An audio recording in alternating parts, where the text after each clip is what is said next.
एकीकडे जिल्हा परिषदेच्या शाळेतली पटसंख्या वाढावी यासाठी प्रयत्न केल्याचा दावा नेहमी केला जातो, पण दुसरीकडे कोल्हापुरातल्या हंसनाळवाडी इथल्या जिल्हा परिषद शाळेच्या विद्यार्थ्यांना सध्या चिखलातनं कशीबशी वाट काढत शाळेत जावं लागतंय।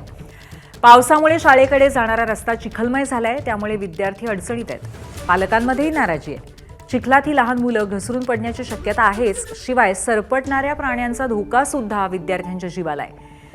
विद्यार्थ्यांना शिक्षणासाठी स्वच्छ आणि सुरक्षित रस्ता मिळणं आवश्यक असतं, पण हंसनाळवाडीतल्या विद्यार्थ्यांना अशा परिस्थितीतनं रोज शाळेत जावं लागतंय। संबंधित प्रशासनाने या समस्येकडे तातडीने लक्ष देऊन रस्त्याची दुरुस्ती करावी आणि विद्यार्थ्यांना सुरक्षित मार्ग उपलब्ध करून द्यावा, अशी मागणी पालक आणि गावकरी करतायत।